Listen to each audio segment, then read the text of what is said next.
Donc en fait, ce matin, ce qu'on s'était proposé de faire, c'était de revenir sur quelque chose qu'on avait fait l'année dernière au sein du FIPS, qui était une présentation à la librairie Terra Nova d'une revue que je vais présenter brièvement tout de suite, qui est la revue Offensive, avec un dossier spécial sur les luttes de libération nationale, donc qui est sorti il y a un an pile.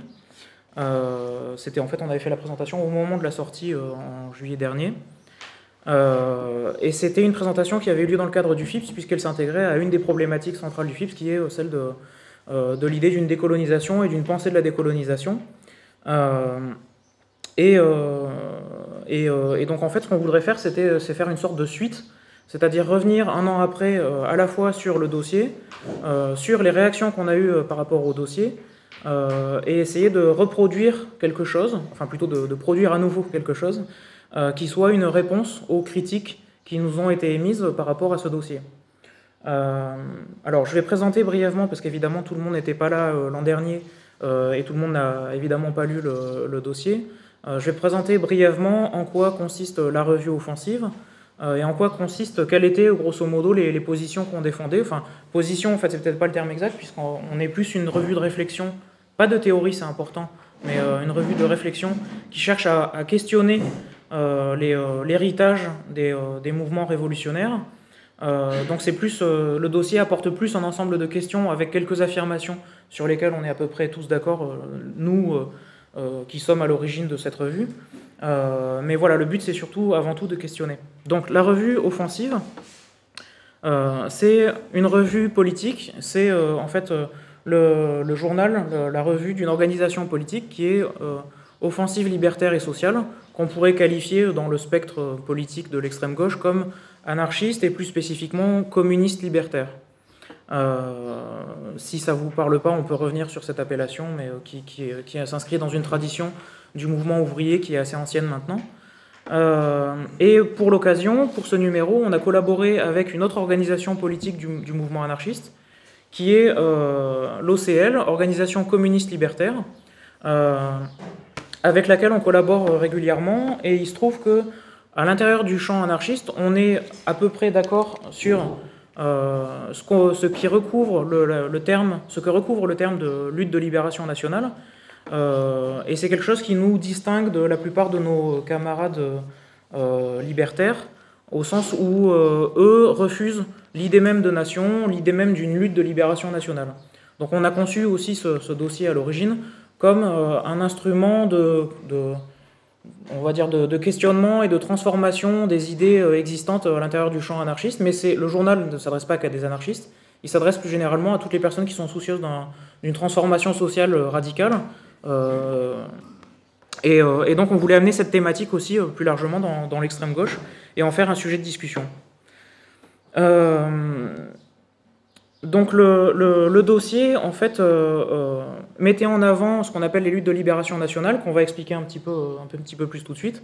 Mais pour dire en quelques mots, c'est dans le monde, c'est essentiellement des mouvements de décolonisation qui ont eu lieu dans les années 50 et 60, puis qui ont été prolongés de manière diverse sur le sol, sur le territoire français, par des mouvements, par des luttes de libération nationale qui étaient implantées, qui se basaient sur des cultures minorisées, telles que la culture corse, la culture occitane, la culture bretonne, basque, et encore d'autres. Bon, enfin voilà, on pourra en reparler tout à l'heure.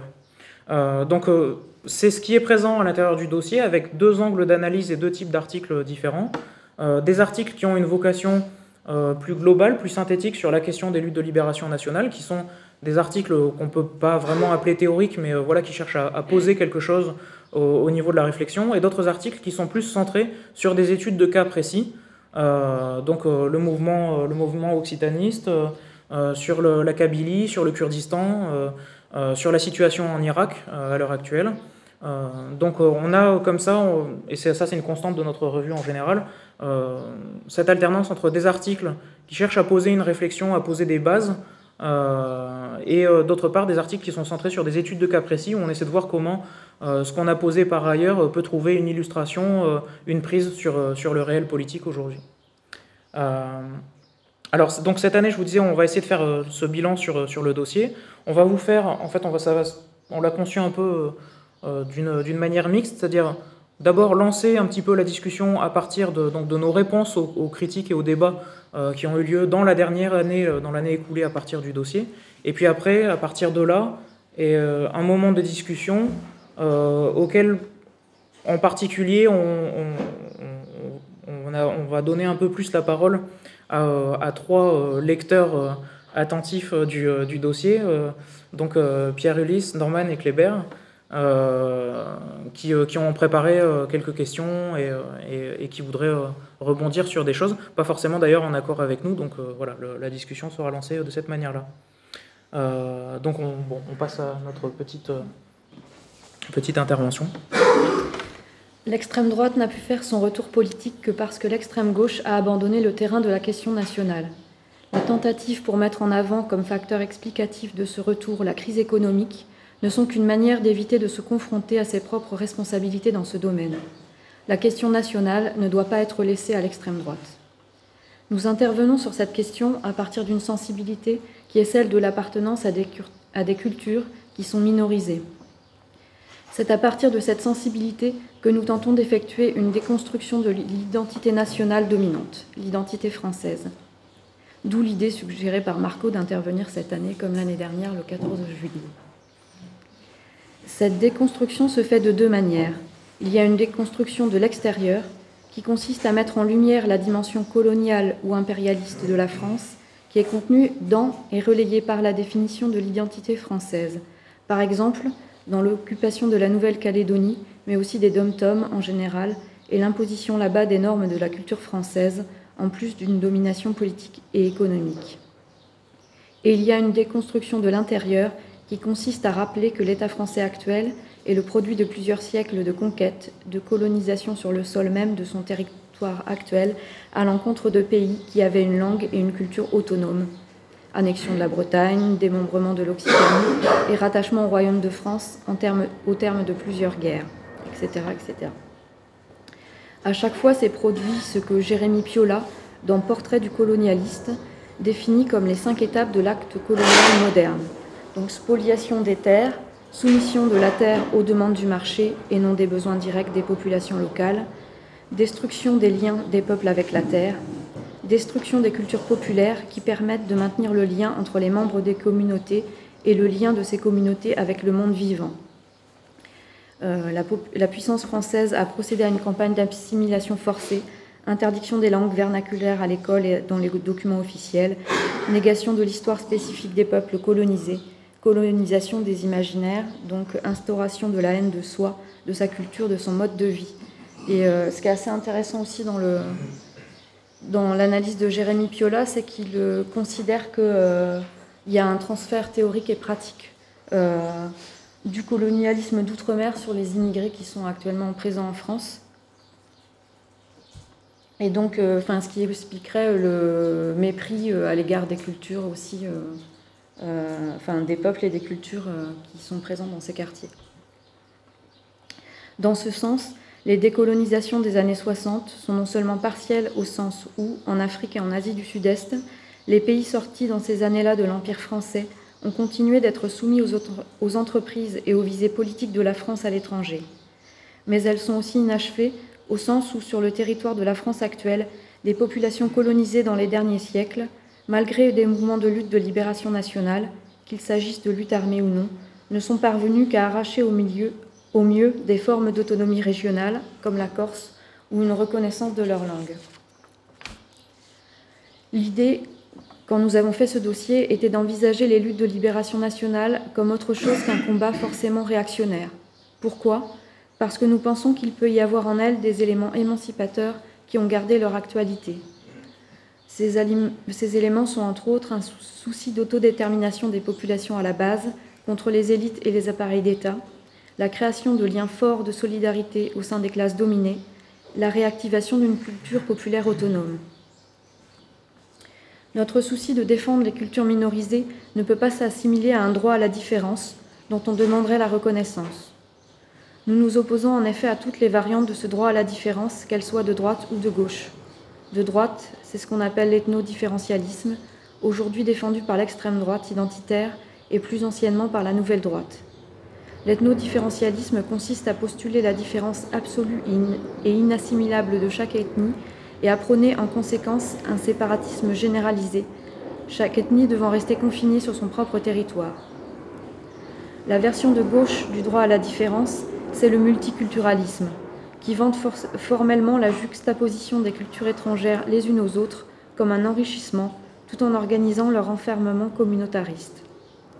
Pour reprendre l'expression de Fabien Ollier dans l'idéologie multiculturaliste en France, le multiculturalisme, c'est dire le partage et faire l'apartheid. Le problème est le suivant.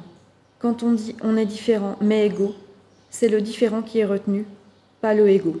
Or, la conception des luttes de libération nationale que nous défendons n'est pas pensable en dehors d'un égalitarisme de principe.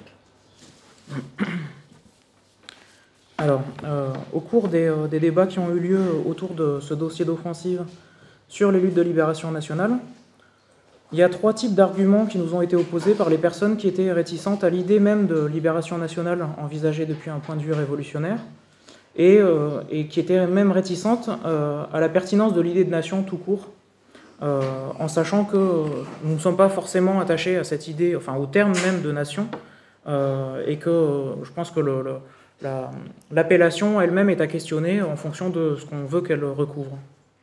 On pourra revenir après là-dessus.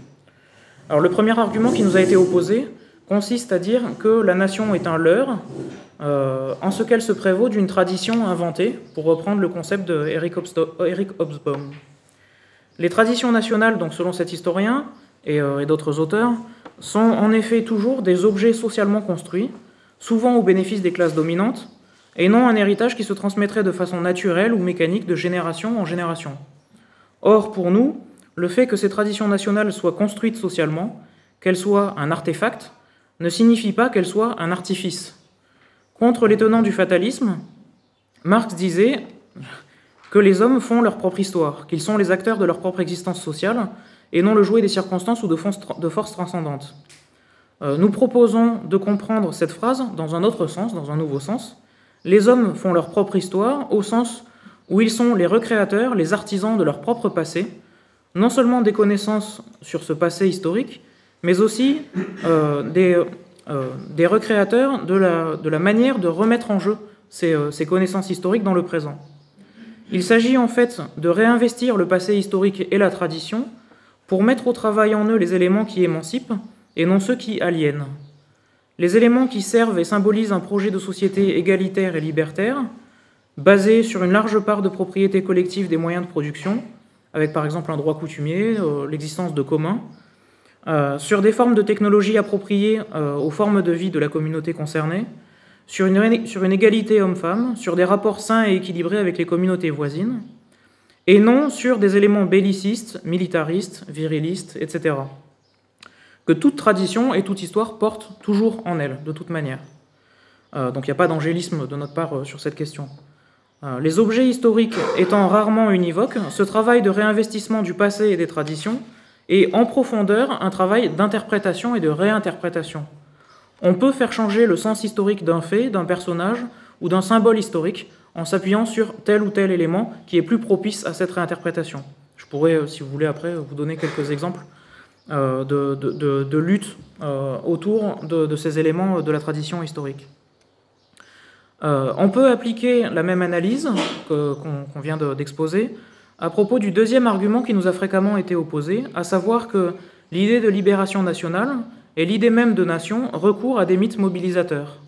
Par exemple, la figure mythifiée de Pascal Paoli en Corse, qui a été, pour ceux qui ne le savent pas, le premier à formuler un projet d'indépendance pour l'île, à lui donner une constitution au XVIIIe siècle, et une constitution qui est la première constitution démocratique d'Europe, en fait, avant même la Révolution française. Cette figure de Pascal Paoli est devenue en Corse une sorte d'icône, à l'image de Che Guevara dans les pays d'Amérique latine ou même en Europe. C'est devenu une figure de référence et une inspiration pour les militants régionalistes et indépendantistes corses. Le risque bien réel avec cet usage du mythe est celui d'aller sur le terrain de l'affectif et de l'irrationnel, là où une action politique efficace et consciente d'elle-même se doit de rester sur le terrain de la raison et de l'examen critique des faits historiques. C'est ce qu'on nous oppose traditionnellement. Mais la question que nous posons, c'est est-ce que toute action politique ne sécrète pas nécessairement son propre matériau mythologique? Est-ce qu'une politique du mythe est nécessairement réactionnaire? Sachant qu'il n'y a pas de société humaine sans mythe, sachant que c'est un donné anthropologique, ne faudrait-il pas prendre cette question à bras-le-corps en proposant là aussi une intervention consciente sur les mythes dont nous héritons, en démythifiant ceux qui nous semblent nuisibles et en inventant, dans le double sens du terme, ceux qui véhiculent un contenu émancipateur? Enfin, une dernière critique qui nous a souvent été faite, c'est le fait que l'idée de nation se rapporte toujours à un territoire, et donc à une forme d'ancrage ou d'enracinement qui suppose une sorte de lien naturel et biologique entre une communauté et une terre et un sol. L'idée de nation en rapport avec des racines serait donc nécessairement excluante et ouvrirait la voie à une forme de racisme. Il nous semble au contraire qu'il n'y a pas de politique sans ancrage dans une situation, c'est-à-dire dans un espace et un temps spécifiques, et que le fait d'être présent sur un territoire peut constituer une forme de point de ralliement pour des personnes aux origines et aux parcours très différents, et ce, sans exclusive. C'est ce que dit à sa manière le mouvement occitaniste Libertat, qui est présent dans le dossier, lorsqu'il déclare « Être occitan, c'est tout simplement vivre en Occitanie et reconnaître la réalité de ce pays ». Et lorsqu'il ajoute qu'il n'est pas un mouvement ethnique, mais que Libertat, donc cette organisation politique, est attachée à un territoire historique défini par la langue occitane, son but, le but de cette organisation, étant de vivre et décider au pays, tous ensemble, de tout ce qui concerne notre vie. La communauté nationale est donc en ce sens une communauté de vie sur un lieu qu'on partage. Ou encore, pour reprendre une autre déclaration qui est présente dans le dossier de la part d'anarchistes bretons, une organisation qui s'appelle la Sébile, être breton ou bretonne ne signifie pas forcément être né en Bretagne, porter un nom breton, mais choisir de participer à la vie collective bretonne, aux initiatives et aux décisions, être présent dans les assemblées. Donc voilà en gros les trois critiques qu'on nous a opposées à chaque fois, auxquelles on a essayé de répondre non pas à partir d'une réfutation des bases idéologiques de nos adversaires, par exemple sur une question de la déconstruction des mythes, des traditions, des ancrages ou des enracinements, mais plutôt sur un surenchérissement. Enfin, comme vous le voyez à chaque fois, plutôt que de dénier le fait que la tradition soit inventée, en fait, on présuppose que c'est précisément parce qu'elle est inventée qu'elle est aussi à réinventer. Alors, on aurait pu, là, en fait, hier, quand on a préparé le texte, on aurait pu encore aborder quelques autres thèmes, comme par exemple la forme politique que doit prendre une autodétermination nationale pour nous, qui sommes anarchistes, et donc qui ne nous reconnaissons pas dans la forme étatique d'une autodétermination. Donc ça peut faire l'objet aussi de notre discussion. On se proposait aussi d'intervenir un peu plus longuement que Code ne l'a fait, sur la question de la présence de minorités nationales dominées qui sont issues de l'immigration et qui sont présentes sur le sol de l'État français. Mais ça aussi, avec cette idée d'un transfert, donc des formes de lutte d'autodétermination aussi à l'intérieur de ces populations, et en solidarité avec les luttes que nous défendons nous-mêmes.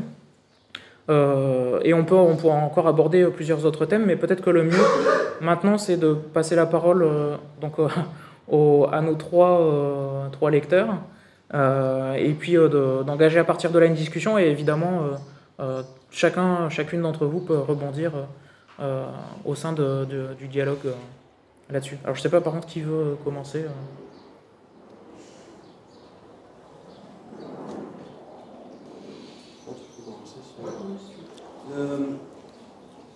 Moi, ce qui m'a pas mal intéressé, il y avait plein de trucs très intéressants. Il y en a un que j'ai trouvé particulièrement intéressant, c'est l'un des interventions des Basques, mais c'est le premier article qui est fait par un groupe libertaire basque qui s'appelle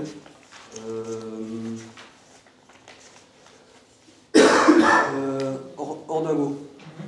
Et le truc que j'ai trouvé très intéressant et qui est vraiment, je crois, problématique par ces questions de libération nationale, c'est que là on voit quand même que les gens qui ont une expérience d'un mouvement de libération nationale qui date vraiment. Le nationalisme basque a plus d'un siècle et le nationalisme armé qui date des années 60, donc il y a quand même une expérience et qui, on pourrait dire, fait tout le chemin de la question des mouvements de libération, des mouvements de libération nationale, et qui en vient à pointer du doigt quelque chose qui pourrait avoir l'air d'être une critique, mais qui en fait est le produit de l'expérience à la fois de ses échecs et des limites du mouvement nationaliste basque, mais en même temps je pense qu'ils ont trouvé assez important, c'est qu'ils le pensent quand même dans le rapport de classe. Et ils voient dans quelle mesure ce mouvement nationaliste basque, qui a pris une forme de revendication étatique dans une bonne partie de son mouvement, pour la simple raison que l'État espagnol avait dénié toute existence culturelle à la région basque, à la mesure où c'est l'État, un État qui nie votre culture, ceux qui vont se réfuter cette position hégémonique vont même prendre la forme d'un État, notamment chez le théâtre, tout simplement. Et eux, ils vont voir déjà la distinction de classe qu'il y a dedans, en se demandant finalement, ces indépendantistes, étatistes dont on a été proche et même qu'on a défendu, est-ce qu'on ne défend pas la prochaine bourgeoisie au pouvoir, la prochaine bureaucratie? Alors ce que je trouve très intéressant chez eux, c'est qu'ils y réfléchissent avant même qu'ils aient pu prendre le pouvoir. Autrement dit, ils ont fait un peu le constat de leur propre militance et une autocritique vraiment très positive. Là où beaucoup de mouvements de libération nationale l'ont remarqué après coup, quelques années après, je pense notamment au mouvement indépendantiste algérien, qui, après l'indépendance, 4-5 ans après, se sont dit, mais est-ce qu'on n'a pas juste remplacé la langue des colons? Est-ce qu'on n'a pas passé de colons francophones à des colons arabophones, quoi, finalement? Et en plus, quand on regarde géographiquement comment organiser l'État algérien, c'est très convaincant. Ils ont pris les mêmes quartiers que les colons blancs, etc. Et ça, c'est quand même assez... je trouve ça très intéressant de leur part. Et c'est un peu ce qui était... On retrouvait dans pas mal des articles, mais je pense que c'est eux qui l'avaient vu de manière assez précise. Et donc, essayer de voir s'il ne s'agit plus de la question de seulement créer une indépendance et donc avoir son propre territoire, et au lieu d'être dominé par un gars qui a une langue étrangère, avoir un voisin qui nous domine, plutôt dominé par le voisin, être dominé par quelqu'un de chez soi. Là, la question qui suit, c'est la question de l'autonomie des populaires et de la culture populaire elle-même. Et à partir du moment où on a une vision non étatique et non territoriale de cette question en elle-même, la problématique les conséquences de cette problématique, c'est qu'on passe à la question de l'autonomie populaire, sans même parler de la question de la continuité d'une nation historique. Je donne juste un exemple. Après la destruction du mouvement révolutionnaire nord-américain des 70, essentiellement incarné par les Black Panthers, il y avait d'autres groupes, mais c'était le plus puissant, une nouvelle génération qui n'avait pas connu cette militance-là et qui avait été dépolitisée, s'est retrouvée dans des conditions sociales encore plus catastrophiques que les années 60, qui sont passées en gros du ghetto raciste au ghetto du crack, etc. Et c'est dans ce ghetto-là qu'est né le hip-hop.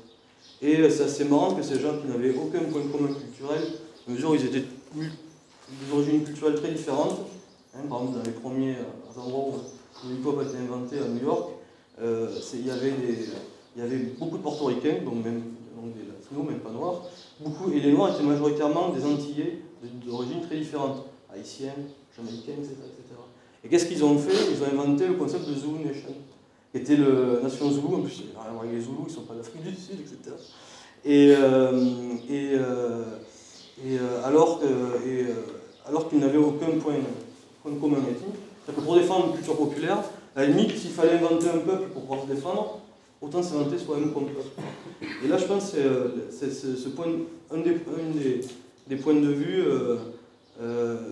libertaires, l'une des seules, peut-être, aspects libertaires que pourra apporter le courant libertaire sur cette question-là, c'est est-ce que finalement, a-t-on besoin d'avoir une histoire étatique avec toute une généalogie pour se justifier d'une oppression, bien qu'il y ait quand même une oppression, ce sont l'échelle du globe, pour revendiquer une autonomie culturelle, finalement, est-ce qu'on ne pourrait pas la déclarer, quitte à inventer le peuple qui va avec qu'est-ce qu'un problème. Et là, pour le coup, ce serait une nouvelle définition du concept d'autodétermination. Et par rapport justement à nos réflexions sur les quartiers populaires, savoir ce que vous pensez de cette idée-là.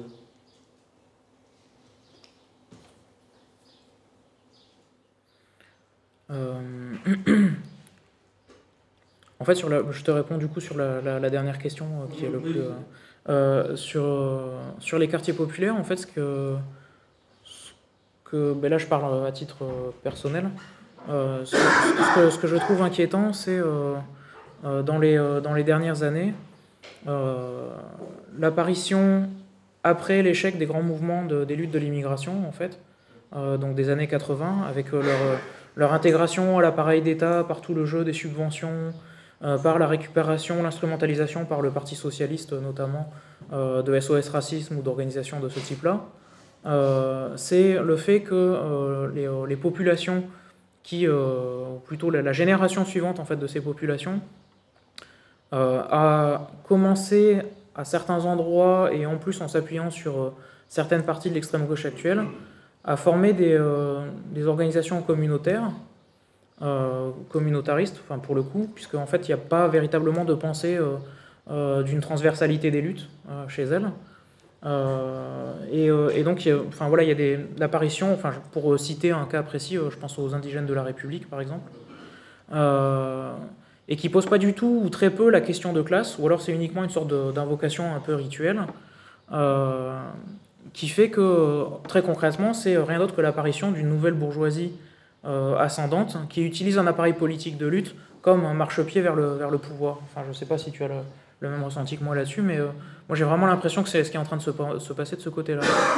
Donc, et en plus avec l'appui d'une extrême gauche un peu intello, qui reconvertit là-dedans pas mal de concepts du postmodernisme.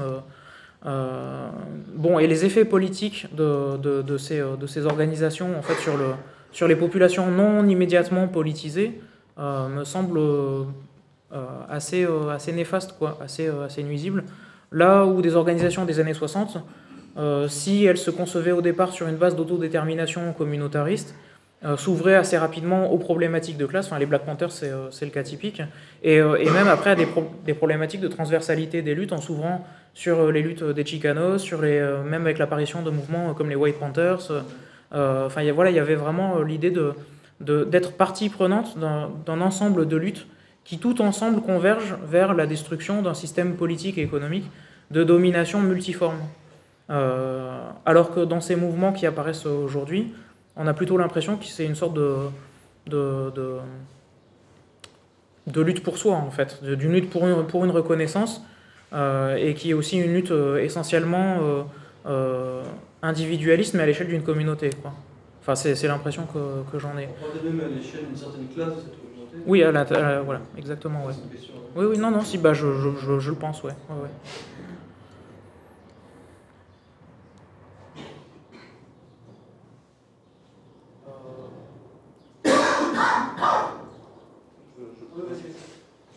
Si j'interviens, je vais intervenir sur autre chose.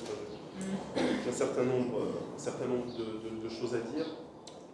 Effectivement, j'ai quelques réticences par rapport à beaucoup de points finalement des thèses que vous développez ici. Et sans doute en fait pour d'autres raisons, de toute autre raison que celles qu'on vous oppose habituellement. C'est-à-dire que pour traiter vraiment précisément de ce sujet-là, je pense que mon opposition tient pas tant à l'idée que vous posez de la nation, encore que même, à la manière, enfin à l'emphase que vous mettez sur la question nationale, que peut-être que les ennemis, enfin, disons, je veux dire, l'espèce de figures mythiques qui sont combattues tout au long de ce dossier-là. Je pense qu'il y en a deux que vous avez posées, de grands ennemis. D'une part, le jacobinisme, qui est sans doute valable pour tout ce qui concerne les régionalismes internes à la métropole, mais qui, à mon avis, n'est pas du tout une figure valable si on s'intéresse à la colonisation qui s'est déroulée à l'extérieur des frontières métropolitaines.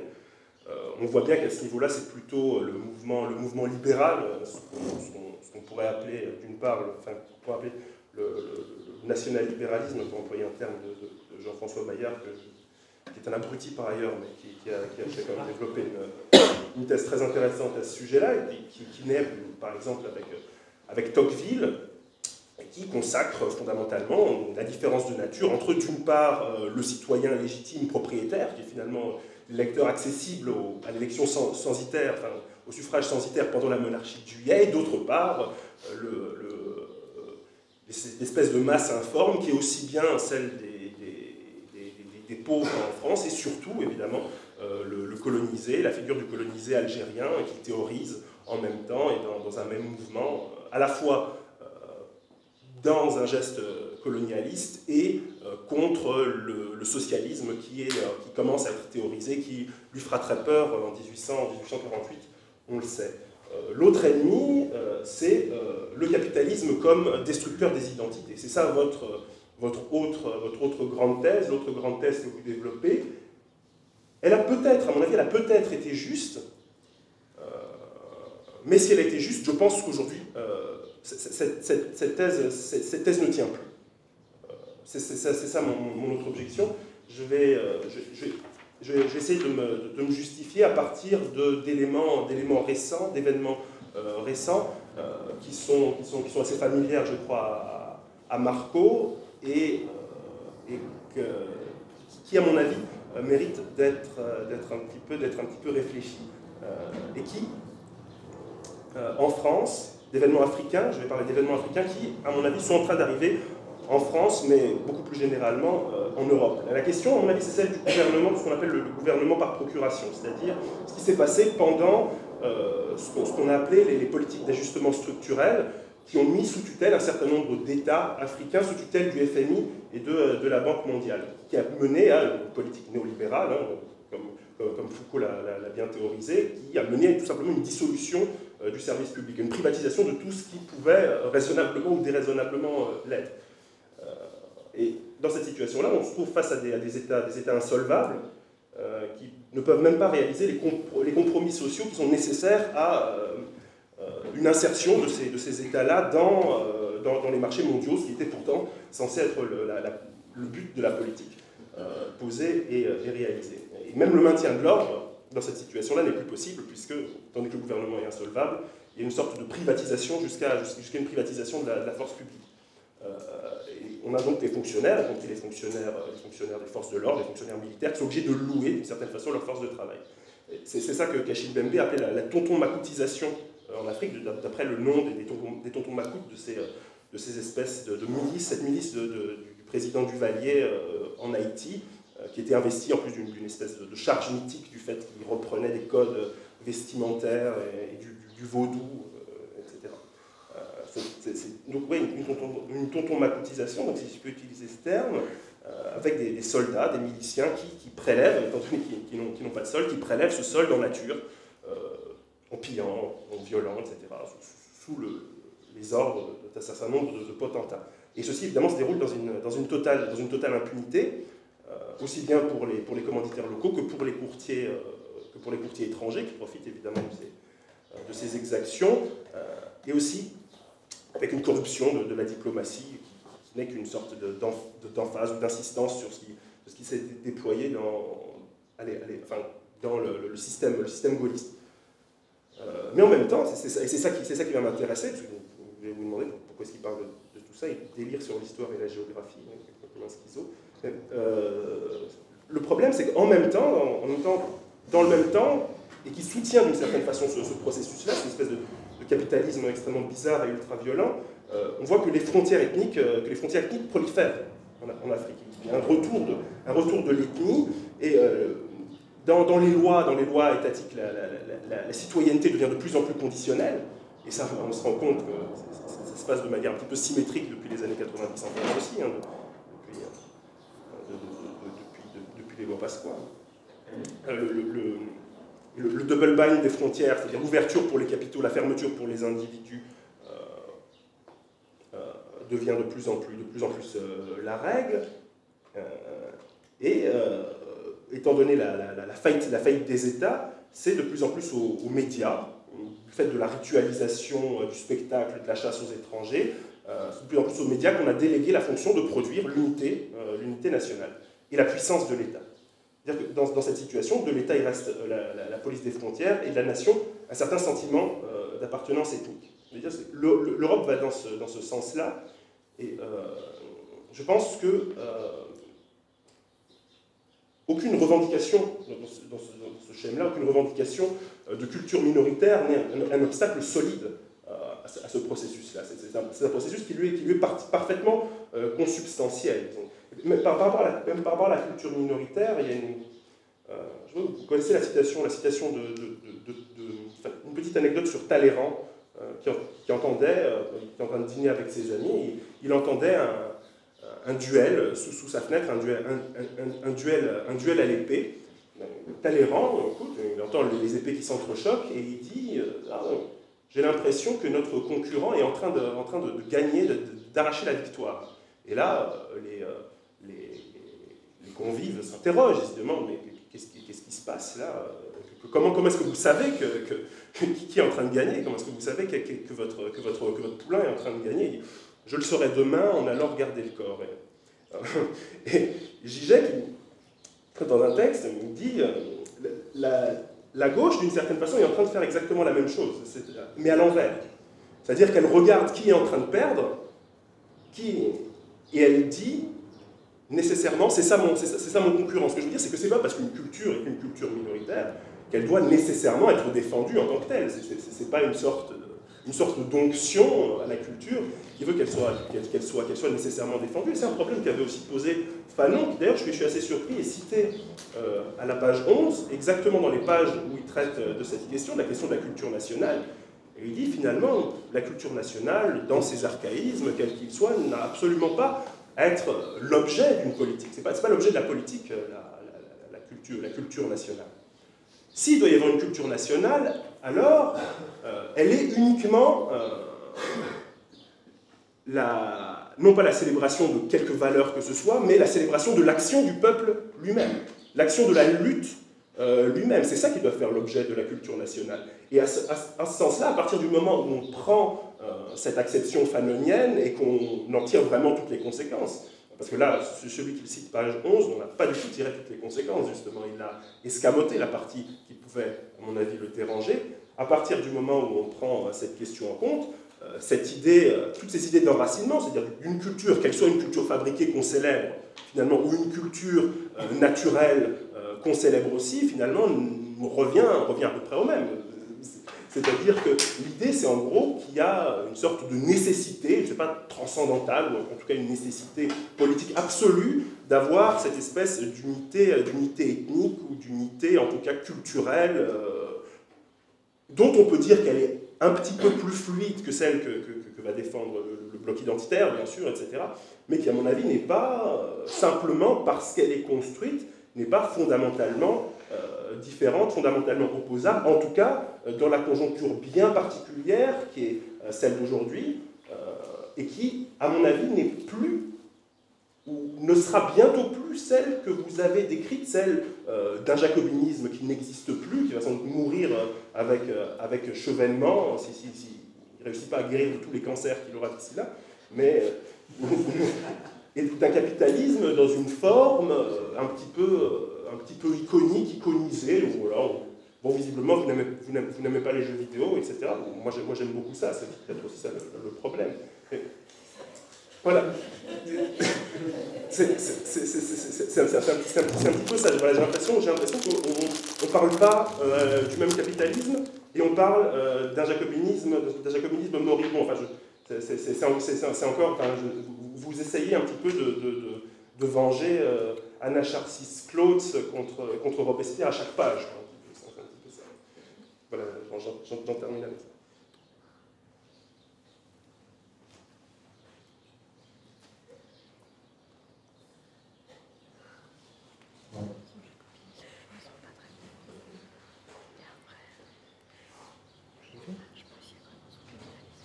Tu veux y aller ?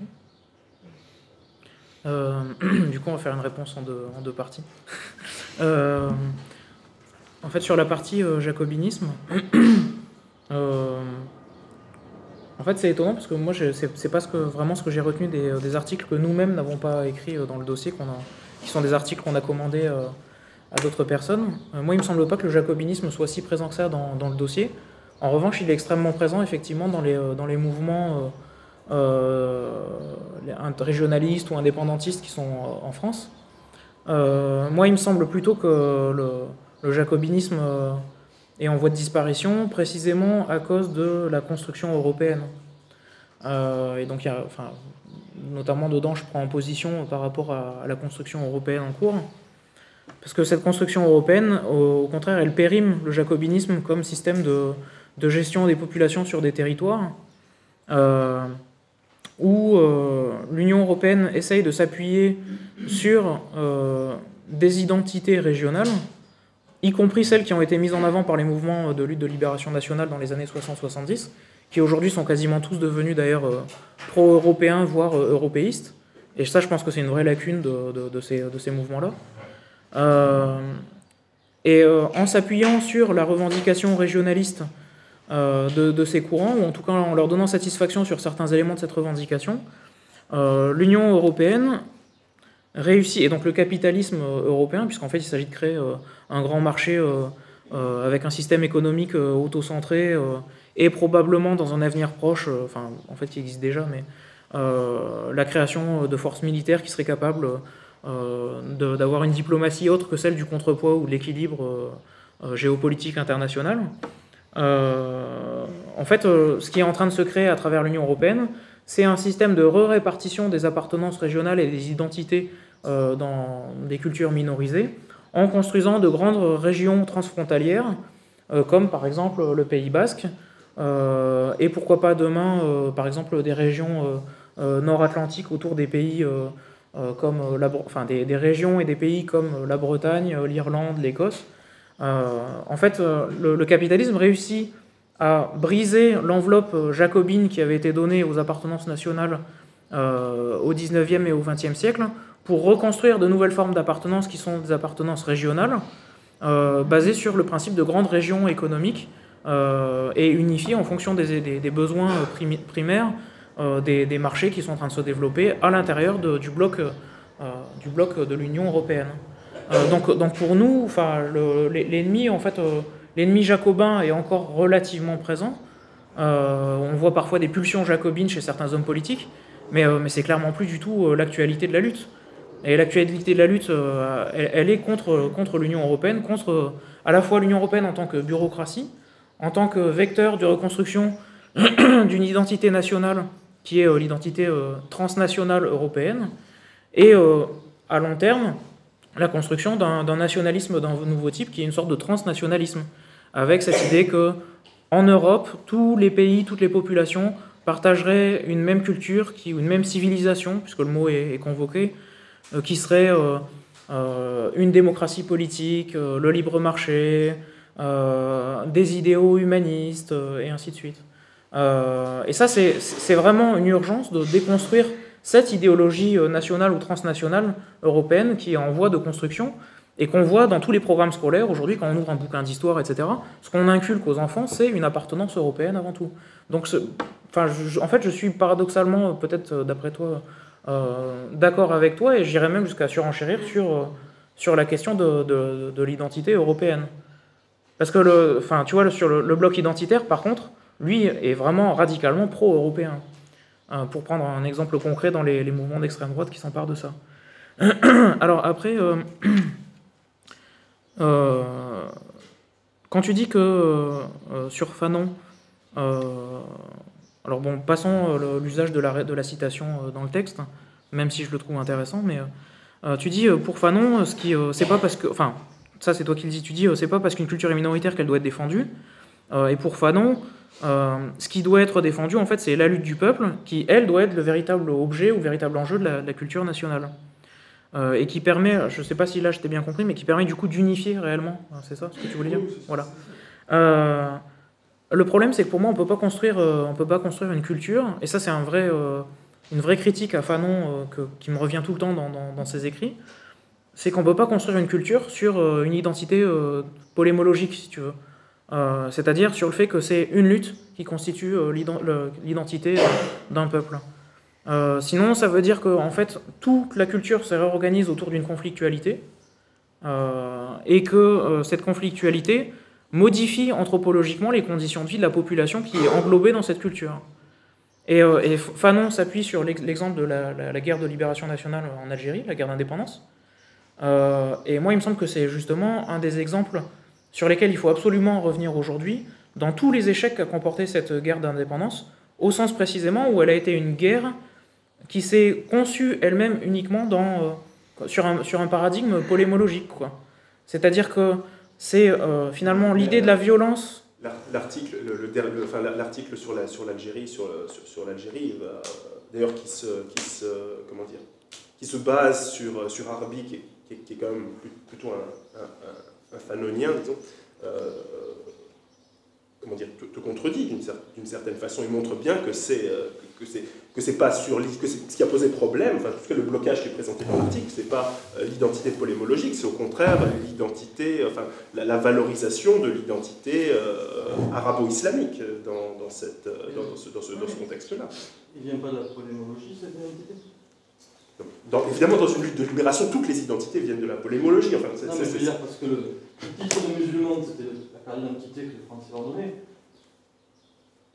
Oui, là n'est pas le problème. Disons, bien sûr, c'est une manière de reprendre une identité qui a été donnée, mais on aurait pu très bien en prendre une autre. Enfin, c'est pas ce qui s'est passé, justement. En fait, juste pour finir sur pourquoi je parle d'identité guerrière ou polémologique. En fait, ce que je veux dire par là, c'est que dans toute forme de conflit, lorsqu'il arrive à un certain degré de violence, il y a des formes de rivalité mimétique. C'est-à-dire qu'on finit par adopter le mode d'organisation, le mode de pensée, le rapport au monde de l'adversaire. Et il y a une montée en puissance permanente qui fait qu'on atteint, c'est ce que Clausewitz appelle la montée aux extrêmes, quoi, qui est la nature même de tout acte de guerre. Et moi, il me semble précisément que si les populations qui sont en quête d'une indépendance adoptent l'identité qui leur a été donnée par l'adversaire, c'est précisément parce que cette identité se construit autour d'un mouvement de lutte, et plus que de lutte, en fait, d'une guerre. Et ça, par contre, c'est une critique qu'on nous a faite sur le dossier avec laquelle je serais plutôt d'accord. C'est le fait que certains articles de notre dossier ne questionnent pas suffisamment la dimension violente, au sens strict, de certaines luttes de libération nationale, qui justement vouent ces luttes de libération nationale à l'échec, précisément en raison de cette rivalité mimétique où on adopte les schémas de l'adversaire dans le moment de la lutte.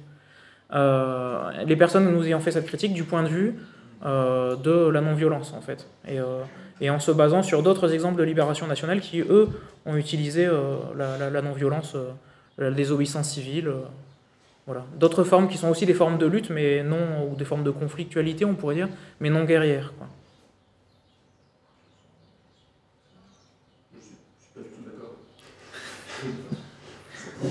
Après, sur la question du capitalisme, je pense pas qu'on parle quand on parle du capitalisme comme destructeur ou pervertisseur des identités, je pense pas qu'on parle d'un capitalisme qui n'existe plus. Mais je pense que du coup, le capitalisme a des mouvements qui peuvent sembler contradictoires, mais parce qu'ils se font dans le même temps.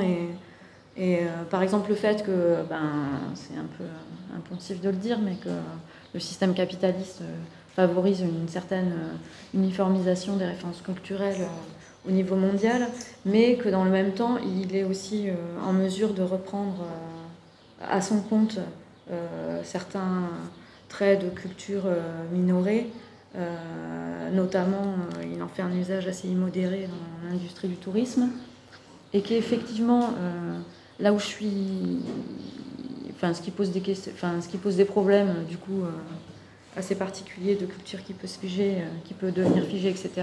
Mais que je suis assez d'accord avec toi pour dire par contre que c'est pas ce mouvement-là qui se fait dans les pays du Sud,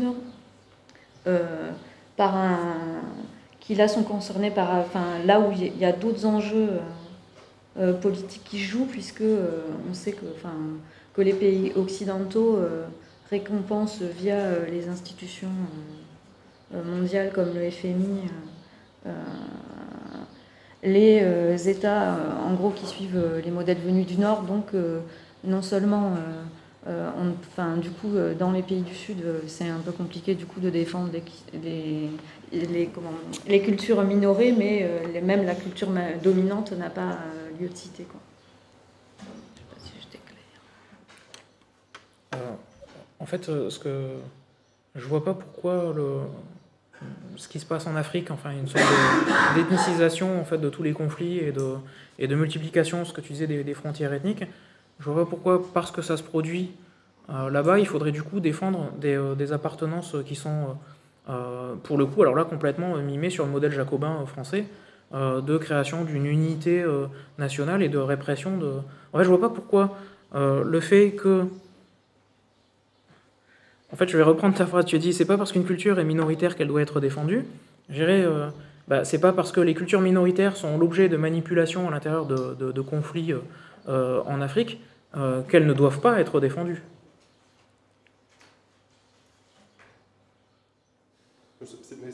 La question n'est pas la même. Visiblement, elles se défendent très bien tout seules et bon, leurs États sont déjà assez engagés à les défendre. Ce que je veux dire, c'est que cette mise sous tutelle est donc globalement le type de schéma qu'elle implique, c'est-à-dire d'une part déconstitution totale de l'État qui va de pair avec la mise en branle idéologique qui crée d'une certaine façon idéologiquement et légalement l'État qui n'a plus matériellement le pouvoir de faire ses opérations. En gros, c'est ça. Ce mouvement-là, on y assiste aussi aujourd'hui. Il me semble que ce que vous faites, d'une certaine façon, va dans le même sens, sauf que vous mettez une barre et vous dites oui, mais c'est la même chose, mais c'est pas capitaliste. C'est la différence. C'est ça que je veux vous dire. Ce que je veux dire, c'est que il me semble que on n'est pas dans quelque chose qui est véritablement oppositionnel au mouvement très grave qui est en train de se profiler et qui est déjà en train de se passer. C'est ça que je veux dire. Ce que je veux dire, c'est que les deux sont... Enfin, c'est la valorisation identitaire que vous faites, même en répondant aux trois critiques, et la valorisation identitaire qui se passe en Afrique, qui se passe ici, que les deux finalement entrent à peu près dans le même moule du point de vue idéologique, donc celui de la production du peuple médiatiquement, etc., mais pas de l'autre. Mais ça, enfin, à mon avis, on pourra s'en accommoder.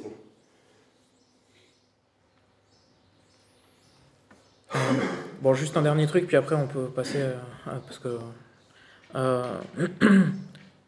moi il me semble que la dynamique qui est en cours et que tu décris, c'est une dynamique de renfermement des communautés sur elles-mêmes. C'est-à-dire en fait, certes, il y a des cultures minorisées qui se défendent, qui apparaissent, qui se battent pour faire valoir leurs droits à l'intérieur d'une situation de guerre civile et d'éclatement des unités de l'État-nation en Afrique, ou, voilà. Mais en même temps, cet éclatement ne se fait pas du tout dans la perspective d'un éclatement du système en général, précisément parce que les communautés abandonnent toute idée d'une transversalité des luttes, quoi. Alors que nous, ce qu'on défend en permanence dans le dossier comme maintenant, c'est que ces luttes ne valent que parce qu'elles sont transversales, que parce que cette logique d'enfermement, qui est à la fois celle de l'ethnodifférentialisme et celle du multiculturalisme, empêche ces luttes de communiquer entre elles. Si on dit à plusieurs reprises dans le dossier, dans les articles, que les luttes de libération nationale valent par leur contenu social et ont leur importance, ont une dimension révolutionnaire par leur contenu social qui a un contenu de classe, c'est précisément en vue d'instaurer une transversalité entre ces différentes luttes. Ça ne nous intéresse pas de libérer juste une population dans son coin. Et précisément ce que disait Pierre Ulysse tout à l'heure, c'est en fait c'est l'extension de cette logique qu'on adopte dans l'idée de création de nouvelles populations, de nouvelles appartenances culturelles, y compris à partir de peuples qui sont divers et c'est juste l'extension de la logique de ce qu'on défend en fait. Ce que tu disais tout à l'heure, c'est vraiment l'aboutissement logique en fait de ce qu'on défend. Et d'après moi, c'est exactement l'inverse de ce qui se passe aujourd'hui en France, ailleurs.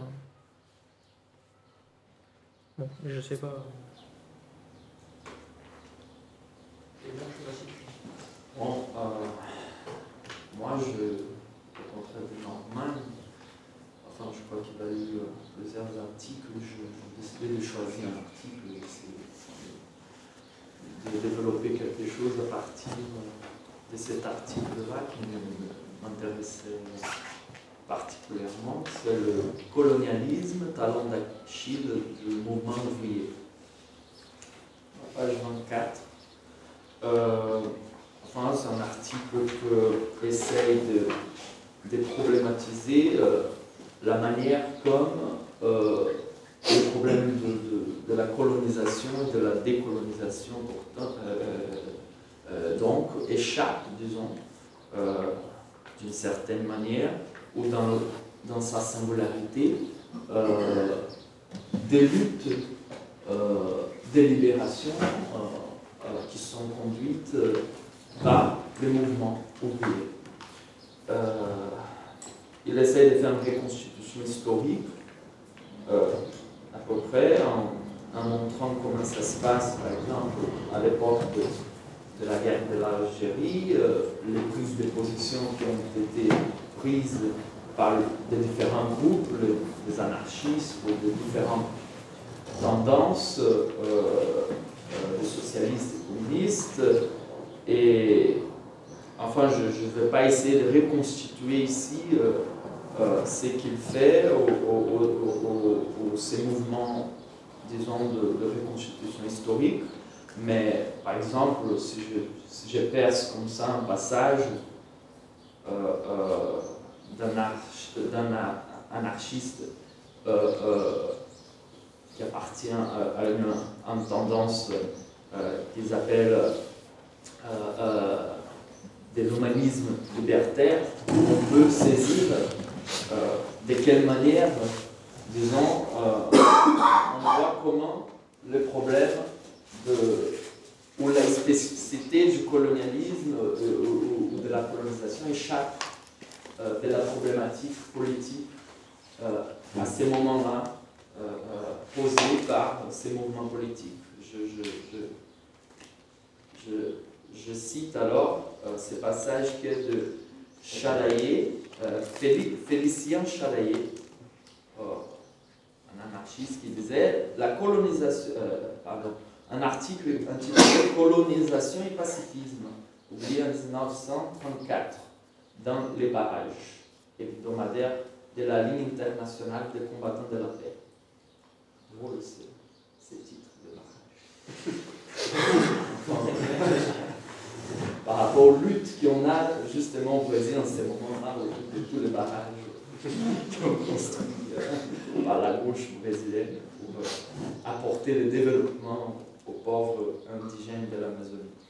Bon, je cite, les problèmes coloniaux peuvent être considérés comme l'une des pierres de touche permettant de différencier les pacifistes sincères des autres. Les pacifistes sincères savent et proclament que la colonisation est née de la guerre, qu'elle est une autre forme de guerre, condamnable comme la guerre elle-même. Ils veulent que l'humanité évolue vers la libération des peuples actuellement soumis, qu'un jour la société humaine se compose de peuples également libres, fraternellement unis dans un monde pacifié. Fin de citation. C'est assez étonnant alors, en perçant ces passages où je trouve là quelques éléments pour, disons, pour essayer une hypothèse ou des lignes générales d'une hypothèse par rapport à une question qui serait qu'est-ce qui échappe alors si le colonialisme est vraiment le talon d'Achille du mouvement ouvrier, qu'est-ce qui échappe dans ce problème du colonialisme du mouvement ouvrier ou des mouvements des gauches en général. Alors, ma question serait, il y a des éléments dans ce passage-là, par exemple, comment il présuppose un monde pacifié, un seul monde,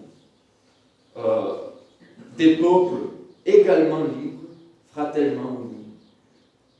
Il y a une espèce d'unité qui lui permet de se rapporter aux différents peuples, disons, et de les mettre sur une même identité pour pouvoir dire, voilà, notre lutte politique, c'est pour ce peuple-là.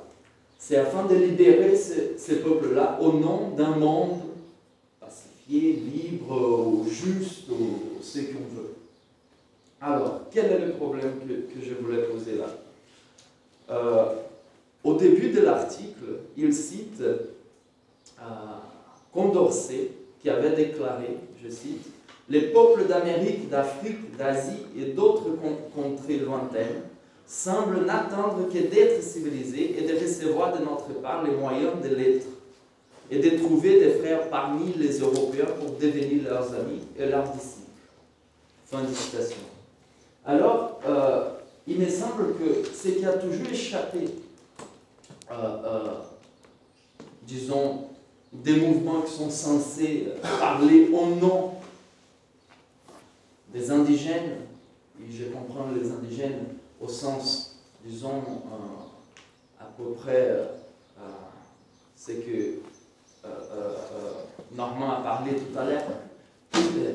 Où est la question politique véritablement? C'est qu'on est dans une pratique de libération où, disons, je m'appuie beaucoup dans un texte que Godard a écrit sur Fichte aborigène. C'est un article intéressant parce que là, il parle d'une espèce de pratique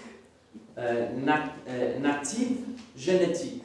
C'est-à-dire, il n'y a pas de nation ou de nativité que génétique, c'est-à-dire qui s'engendre et s'auto-engendre dans une pratique immédiate, dans une lutte concrète, dans une situation de lutte. Ce n'est là qu'on peut parler de nativité, si vous voulez. Donc, quand je parle indigène, c'est au sens de ces principes génétiques natifs, si vous voulez, ou génétique indigène. Donc, ce qui semble échapper des mouvements de libération, c'est toujours cet élément, en quelque sorte, différentiel, à partir duquel un peuple peut se dire de soi-même comme un peuple natif, un peuple indigène. Et cette citation de Condorcet montre assez bien comment il y a une espèce toujours dans le mouvement de libération, dans le mouvement de gauche qui semble parler au nom des indigènes ou des peuples indigènes, parce qu'il parle ici, Condorcet, que les peuples d'Amérique, d'Afrique, d'Asie semblent n'attendre que d'être civilisés, de recevoir de notre part les moyens de l'être. C'est-à-dire, il y a toujours une espèce d'élément ou une métaphysique implicite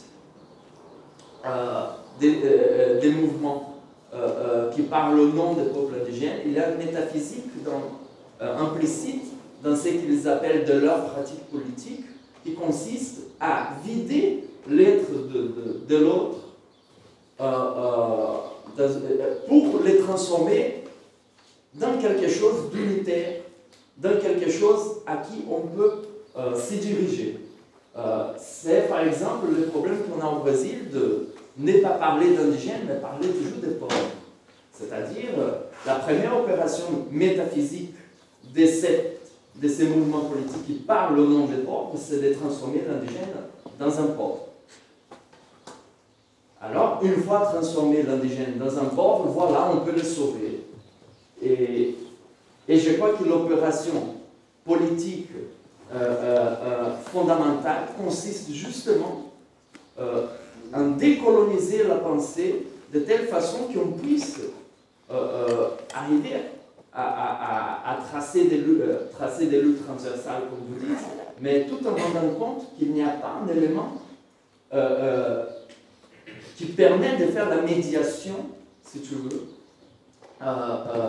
de manière unitaire. C'est-à-dire, il y a des mouvements politiques qui toujours, voilà, les pauvres, c'est l'élément unitaire à partir duquel je peux mettre aussi bien les femmes, les noirs, les indigènes, enfin, ce sont des luttes singulières, mais quand même, ils subissent comme des pauvres les pouvoirs du capitalisme, etc. Je crois que si on peut parler d'un talon d'Achille, je crois que ce serait pour moi cette opération métaphysique qui consiste à vider l'être singulier, c'est-à-dire ce qui constitue un peuple en tant que peuple indigène, de leur singularité spécifique, pour ensuite, en les insérant dans une espèce d'unité ou d'une masse commune, pouvoir nous diriger à eux pour parler, voilà, qu'un jour la société humaine se composera des peuples également libres, fraternellement unis dans un monde pacifié. Ben, voilà, il y a un monde des peuples qui sont à peu près, voilà, qui peuvent avoir une chance de constituer quelque chose de commun. Donc, enfin, je crois que je n'étais pas assez clair, mais ma question passe un peu par là, c'est-à-dire ce qu'Henri Véraud de Castro appelle les fondements métaphysiques du colonialisme, ça croise avec un fondement colonialiste de la métaphysique. Il y a une certaine gauche, disons qu'il y a une métaphysique implicite, il y a une métaphysique avec des lignes, disons, ou des fondements justement colonialistes qui n'ont pas été problématisés jusqu'au bout.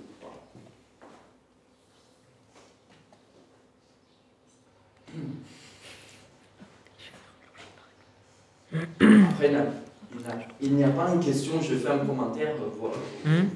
Non, non, mais... ouais. Mais alors, je sais, bon, du coup, comme on t'a remis le journal hier, tu n'as pas eu le temps, évidemment, de te regarder l'ensemble du dossier. Mais en fait, dans l'ensemble du dossier, je pense que le lecteur constate tout de suite que le vocabulaire de la pauvreté, enfin, pour nous, est un vocabulaire complètement étranger à ce qu'on défend. C'est-à-dire, soit on défend une vision de classe ou une lutte de classe, si tu veux, mais on ne va pas formuler cette lutte de classe dans le vocabulaire de la pauvreté. Pourquoi? Alors, on n'en a jamais parlé collectivement au sein du groupe, mais je crois qu'on partage quand même l'idée que la pauvreté est... le vocabulaire de la pauvreté, le concept même de pauvreté, est quelque chose qui est profondément réducteur vis-à-vis de ce que vit réellement une population. C'est-à-dire que dans le mot pauvreté, tel qu'il est utilisé aujourd'hui, il y a l'idée que ce serait quelque chose d'infamant, que ce serait un état de déchéance, un état de honte, bon, voilà, et que ce qui serait bien, ce qui serait bon, c'est au contraire la richesse. Et la richesse entendue au sens capitaliste du terme, c'est-à-dire comme une abondance de biens, et non pas comme une richesse qualitative du vécu. Et donc là, si tu veux, on s'inscrit, je pense, dans le courant qui est à la fois courant plutôt situationniste pour le coup de la critique sociale, qui remet en question en fait l'accumulation capitaliste de marchandises, non pas comme un enrichissement de la vie, mais au contraire comme une misère fondamentale en fait de la vie quotidienne. D'ailleurs, les situationnistes parlent de colonisation de la vie quotidienne dans ce sens-là. Ou un peu plus tardivement, on s'inscrit aussi dans un autre courant qui a remis en question l'idée de pauvreté et de richesse dans leur appartenance ou leur relation intrinsèque à l'intérieur du système capitaliste, qui est le courant de l'après-développement, ce qu'on appelle l'après-développement, qui aujourd'hui commence à rencontrer un certain succès sous le nom de décroissance, même si ce n'est pas exactement les mêmes idées qui sont défendues sous le terme-là, et qui est en fait un prolongement du tiers-mondisme des années 70, qui est allé jusqu'à une remise en question de l'économie elle-même et pas seulement du capitalisme. C'est-à-dire en fait à un questionnement de ce qu'est le développement, de ce qu'est le progrès, et de la manière dont ces termes-là organisent, stratifient, hiérarchisent l'ensemble des sociétés mondiales dans une sorte de course orientée vers un optimum qui serait l'optimum défini par l'Occident lui-même, c'est-à-dire une unification étatique des populations, une uniformisation culturelle, l'État-nation, et un développement de l'infrastructure technique, économique, qui permet à ces populations de vivre précisément dans cette abondance de biens que le capital est censé être le seul à pouvoir produire. Et donc il y a tout ça inclus, enfin pour nous, ce qu'on entend dans la métaphysique qui est inclus dans le terme de pauvreté, c'est ça. Alors je sais pas, j'ai l'impression que c'est cet ensemble, toute cette grille d'interprétation du monde en fait, qui inclut l'idée que le progrès est l'optimum atteint par... Voilà. Donc c'est dans ce sens-là où on refuse d'utiliser le terme de pauvreté ou de pauvre pour décrire les populations dont nous faisons partie aussi. Enfin, je veux dire, c'est pas seulement des gens au nom de qui on parlerait, on parle aussi en notre propre nom. Vous parlez d'un quel terme précaire Non, quel terme vous utilisez pour désigner ou pour... enfin... On est malheureusement très archaïque, je crois qu'on parle de classe sociale, quoi. Enfin, je veux dire, c'est... Ouais. Mais après la dimension de l'indigène au sens où tu l'entendais, c'est celle qui est défendue aussi dans ce dossier-là. C'est-à-dire que notre appartenance ou notre identité, s'il faut utiliser ce vocabulaire, ne passe pas uniquement par une identité de classe. Nous ne sommes pas anationaux, tu vois. Alors, je ne suis pas sûr de comprendre jusqu'au bout ce que tu entends par le terme de indigène, mais il me semble que c'est quelque chose dont on se sent proche. Je crois que quand je parlais de pauvres, enfin je comprends quand tu parles de cette idée de l'opposition pauvre et accéder à la consommation, etc. C'est un phénomène qu'on peut voir à même aujourd'hui au Brésil, après 8 ans de gouvernement Lula, la nouvelle présidente qui a été élue à sa place, sa candidate, elle continue toujours avec la popularité en haut, parce que voilà, maintenant on inclut d'abord les gens comment dire, les pauvres commencent à avoir accès à la possibilité de consommation, etc. Et tout d'un coup, la révolution brésilienne des derniers 10 ans, ça consiste, j'ai une voiture, mais il n'y a pas des routes pour les voitures. Une situation compliquée, on a mis tout le monde dans l'université, mais il n'y a pas d'université. Il n'y a pas de classes où les classes sont en train d'abîmer, on a une grosse grève en ce moment. Donc, je dis ça juste pour dire que quand je parle des pauvres, ce n'est pas au sens de ces pauvres qui s'opposent aux riches. Là, on est tout à fait d'accord, mais je parle peut-être des luttes des classes, vraiment. C'est la lutte des classes, ou c'est l'idée de lutte des classes qui aussi, peut-être, qui a un rapport aussi avec ces problèmes que je viens de parler, c'est-à-dire de cette opération métaphysique de transformer les singularités indigènes, si tu veux, dans une espèce de masse unitaire. Voilà, ce sont des pauvres, ou ce sont des démunis, ou ce sont ce que vous voulez. Enfin,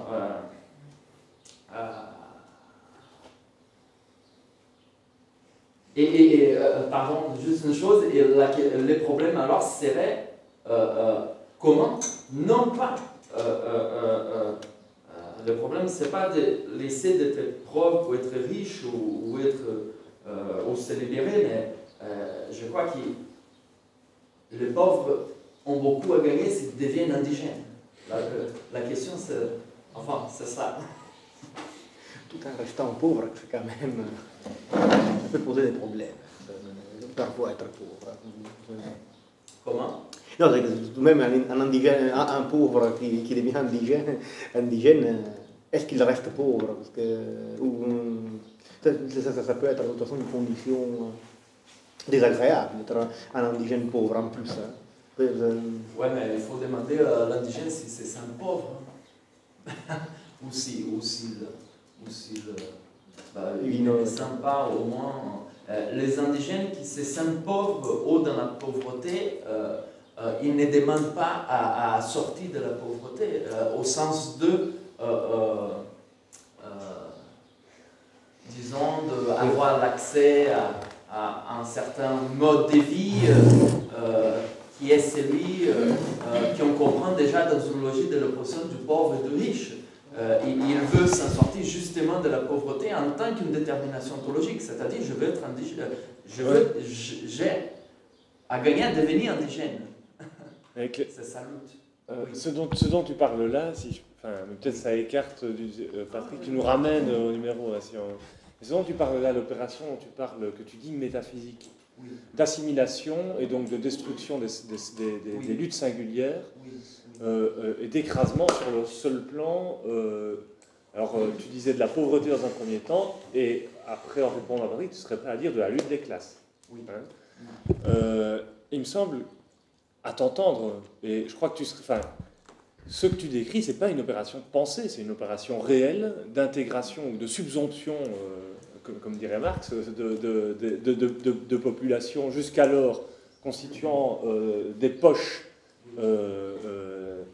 non intégrées au capital, d'intégration dans un mode de production capitaliste, c'est-à-dire en fait de placement sous un régime d'exploitation, en fait. Et c'est à ce titre qu'il s'agit de dire que c'est un problème de lutte des classes. Le dire que c'est un problème de lutte des classes, c'est pas à dire ce n'est qu'un problème de lutte des classes, seulement ça se réduit ou je sais pas quoi, mais ça veut dire que concrètement, que fait la gauche dont tu parles? Elle ne fait pas une opération métaphysique d'assimilation d'indigènes aux pauvres. Concrètement, elle les intègre à un régime d'exploitation en leur filant des bagnoles, etc., etc. Enfin, tu vois, il me semble que c'est un peu... que tu produis une collusion entre deux types de choses très différentes. Un discours que porte la gauche brésilienne, etc., qui est en fait... qui assimile l'indigène au pauvre, qui recouvre en réalité une opération réelle d'intégration au capital de ces populations et donc d'exploitation qui autorise, à mon avis, ceux qui luttent à dire c'est pas que les indigènes sont des pauvres et qu'en fait il faut leur donner des bagnoles, c'est qu'en leur donnant des bagnoles, on les appauvrit, c'est-à-dire on les intègre à un régime d'exploitation en tant qu'exploités. Et à ce titre-là, ils font partie des classes. Enfin, tu vois, il me semble ça me semble un peu court de dire du coup, ben non, il ne faut surtout pas dire que c'est des classes sociales, etc., c'est des indigènes, c'est des singularités réelles, etc. Enfin, oui, parce que la grande opération métaphysique, juste pour rebondir sur ce que dit Antoine, évidemment, est celle du capital, mais ce n'est pas tout simplement classifiable en termes de identité contre, identité abstraite contre identité indigène ou minoritaire, ou multiplicité ou communauté. Parce que dans le mouvement capitaliste, quand on est pris dans la logique de l'accumulation, on est à la fois territorialisé et déterritorialisé. Donc il y a l'abstraction du mouvement général et puis aussi l'ancrage très, très étroit à une situation particulière dans laquelle on ne peut pas sortir géographiquement et temporellement pour une communauté qui est... C'est tout à fait vrai ce que tu dis par ailleurs que dans une communauté indigène dont les fonctionnements sociaux, les modes de fonctionner socialement ne seraient pas mesurables à l'aune de ces processus-là, la question d'être pauvre ou riche ne se pose pas. Je vais faire un exemple très peu indigène en réalité. Chacun a ses fantasmes de référence évidemment, mais l'Union soviétique. Attention, parce que le système soviétique, enfin le système de socialisme réel, dont on stigmatise normalement l'inefficacité, l'inefficience économique, en réalité, ces problèmes a commencé à devenir visibles et a commencé à devenir un problème quand il y a un mouvement d'intégration qui a été décidé au marché mondial capitaliste. D'abord, il y avait des choses qui n'allaient pas, mais ce qui manquait étaient les termes de comparaison qui pouvaient dire c'était inefficace par rapport au capitalisme. Non, il n'y a pas de mesure absolue. D'abord, les choses bonnes ou mauvaises sont elles-mêmes, et après, éventuellement... donc les problèmes, et effectivement, les faits que les communautés ou les États ou de toute façon les systèmes sociaux qui pourraient être hétérogènes par rapport à la logique dominante qui est celle du capital, de son accumulation, machin, etc., etc., à notre époque et en général depuis quelques siècles, tendent à être laminée, à être détruite. La commune villageoise russe avant la révolution d'octobre était dans un état de misère, précisément parce que son autonomie était complètement détruite par les réformes qui avaient eu lieu. Et voilà, et donc c'était en réalité un système social délabré.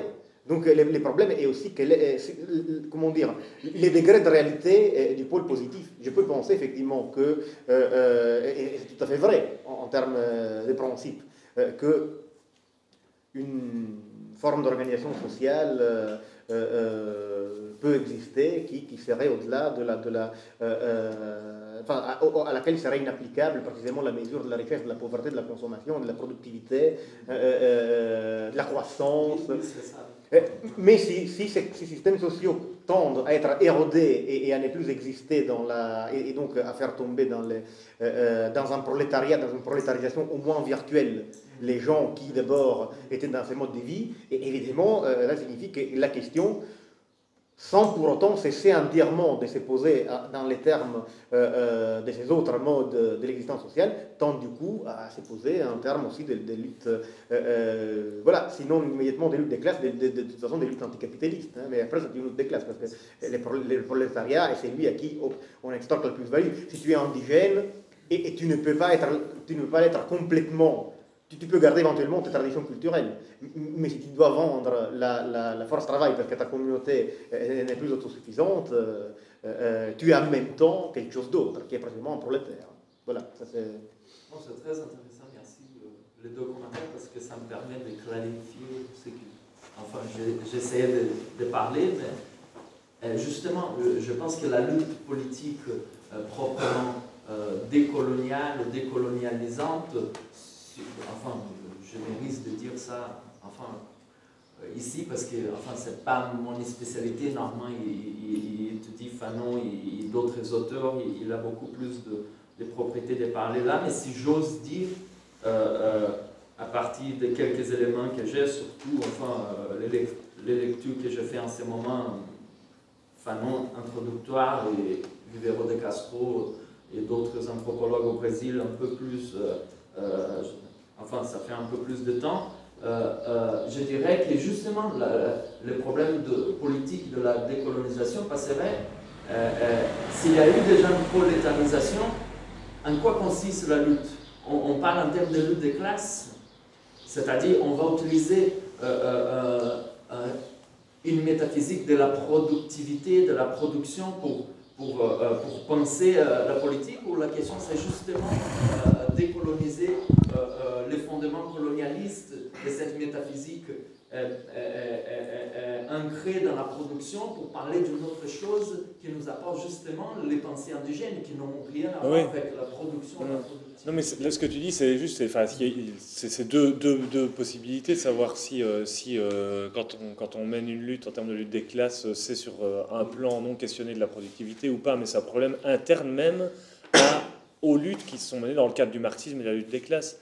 De savoir si, qui suppose ce à quoi Andrea faisait allusion, en fait, que l'idée que le capitalisme et la prolétarisation est en réalité repose sur une colonisation. Enfin, je veux dire, la colonisation, c'est pas seulement le mouvement géographique d'exportation de schèmes idéologiques et de domination du continent européen sur les autres. C'est d'abord une opération par laquelle une classe dominante a détruit des formes d'existence autonome sur son propre sol et de destruction. Enfin, c'est ça, à mon avis, un des enjeux de ce qui doit être discuté dans ce numéro, je suppose. Mais voilà. Son existence autonome, je crois que c'est là où on peut trouver le point important pour définir ce qu'est une lutte de classe. Une lutte de classe se fait à partir d'une prolétarisation contre la prolétarisation, et non pas du tout pour retrouver une maîtrise sur l'ensemble du système qui est produit par le capitalisme. Il ne s'agit pas de retrouver une maîtrise sur le système industriel ou autre, il s'agit de retrouver les conditions de production de sa propre existence, les conditions matérielles de production de sa propre existence, qui se reflètent réciproquement nécessairement dans des conditions culturelles de conditions de sa propre existence. Et dans ce sens-là, il y a peut-être une différence à faire entre pauvreté et misère, ou pauvreté et prolétarisation, où la prolétarisation, c'est vraiment la dépossession radicale des moyens de produire son existence au quotidien, c'est-à-dire une agriculture vivrière, un artisanat, etc. Et donc, juste un truc, parce que par rapport... Non, juste en une phrase très, très brève, parce que c'est aussi des discussions qu'on retrouve fréquemment au sein du GRM et avec Andrea, où on fait un peu les Tom et Jerry de bon, voilà. En fait, il ne s'agit pas là-dedans d'être non plus nostalgique de formes d'économie ou de production qui relèvent de sociétés pré-industrielles. C'est-à-dire que retrouver une souveraineté sur la manière de produire sa nourriture, de produire ses vêtements, etc., peut se faire pas nécessairement en référence à ce qui s'est passé avant. C'est-à-dire on peut reconstituer par exemple des communs, des formes de propriété collective à l'intérieur d'une société industrielle, par exemple en mettant en commun une voiture entre plusieurs foyers, ou enfin voilà, en faisant des choses comme ça, ou en reconstituant un four de village pour cuire du pain, ou pour bon. Donc il ne s'agit pas non plus de le faire toujours par référence à un passé, même si c'est mon tempérament, je suis plutôt attaché à une défense ou une réactivation de formes passées de collectivité ou de communauté, mais c'est des choses qui peuvent aussi s'inventer à partir de la situation présente. Et dans tous ces cas-là, c'est aussi des formes pour nous de lutte des classes. C'est-à-dire que quand on fait ça, on s'inscrit à l'encontre d'une dynamique de prolétarisation qui est consubstantielle au capitalisme. En effet, pour venir... oui, je partage pour une fois tout ce que tu viens de dire, y compris la valorisation du passé. Ce n'est pas totalement les mêmes passés, mais Tito, toutes sortes de choses. Mais la question alors, la question est importante en réalité. S'il faut lutter en termes de lutte des classes contre la prolétarisation et les capitales, est-ce qu'on assume, on commence par assumer dans la lutte les points de vue de la productivité et de la production? Mais précisément, je dirais, de premier abord, dans un certain sens, non, hein, mais ça est un problème aussi, a été un problème aussi pour les mouvements ouvriers bien européens. Et c'est un problème qui se pose aussi pour l'éventuelle classe ouvrière qui est actuellement plutôt sommeillante en termes de créativité politique européenne, qui est en train d'être en quelque sorte laminée par les délocalisations, la dette publique, la crise économique, etc., la concurrence mondialisée, les problèmes de ces données une position politique et une forme d'auto-organisation qui ne reproduirait pas précisément la logique des rapports sociaux capitalistes, et les problèmes en réalité de la lutte des classes entendue correctement, tant dans les contextes des communautés récemment menacées ou détruites, hein, comme en Amérique du Sud, etc., tant dans un contexte européen. Je veux dire, si demain les ouvriers allemands devaient redevenir, se remobiliser dans un sens anticapitaliste, ils devraient eux aussi, hein, sans forcément passer par comment dire, justement, une récupération des traditions communautaires villageoises des Basses-Saxes, de toute façon, espérons-le. Les problèmes se poseraient en tout cas, même pour un mouvement ouvrier européen, de ne pas reproduire la logique qui n'est pas uniquement... voilà, pour transformer de toute façon la norme de fonctionnement de l'organisation sociale à laquelle ils voudraient donner lieu par leur lutte, ou dans leur lutte, étant donné que les deux choses sont difficilement distinguables et de toute façon les moyens et la fin tendent à coïncider dans une lutte. Donc les problèmes effectivement que dans l'histoire des expérimentations inspirées par le marxisme, tant en termes d'État que de partis ou de syndicats oppositionnels, précisément l'insistance sur la production, la productivité, être plus productif que le capitalisme, a toujours, comment dire, interféré Et souvent, enfin, ce n'est pas la même chose que la lutte des classes. Ce n'est pas immédiatement la même chose que la lutte des classes. Au contraire, c'est un référentiel qui a été utilisé souvent contre l'insistance sur la lutte des classes.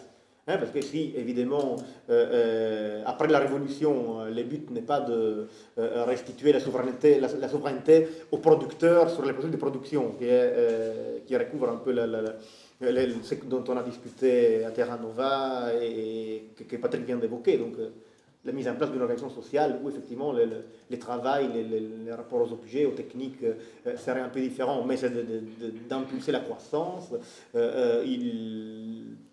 Toute la partie restitution aux producteurs du contrôle de la production tend à être gommée, bien entendu, parce que l'objectif final est précisément d'atteindre un certain niveau de compétitivité par rapport aux puissances capitalistes. Alors, la question que tu poses, autrement dit, est interne même à la lutte des classes. Enfin, tu vois, oui. C'est le problème que se pose... La lutte des classes est déjà en elle-même un concept contradictoire qui peut vouloir dire être plus performant du capitalisme selon le socialisme tel qu'il a été pensé, peut vouloir dire être plus performant que le capitalisme dans les termes mêmes du capitalisme, la productivité, ou alors essayer de donner lieu à des rapports sociaux qualitativement différents. Voilà. Mais, enfin, si vous me permettez encore, enfin, je ne sais pas, d'essayer de creuser un peu pour que ça devienne un peu plus clair aussi pour moi, parce qu'enfin, ce sont des problèmes que je me pose aussi. D'accord, la lutte des classes, ma problématique, elle est interne à la lutte des classes, mais est-ce qu'il n'y a pas dans la lutte des classes une espèce d'opération ontologique, si vous voulez, qui produit les termes même qui sont impliqués dans la dualité ou dans le dualisme de cette lutte, parce que c'est bien une lutte, donc il y a des termes. Et dans ce sens-là, est-ce que, quand on parle des singularités indigènes, et dans leur prolétarisation par le système capitaliste, est-ce que, quand on parle en termes de lutte des classes, est-ce qu'on ne suit pas la même logique du pouvoir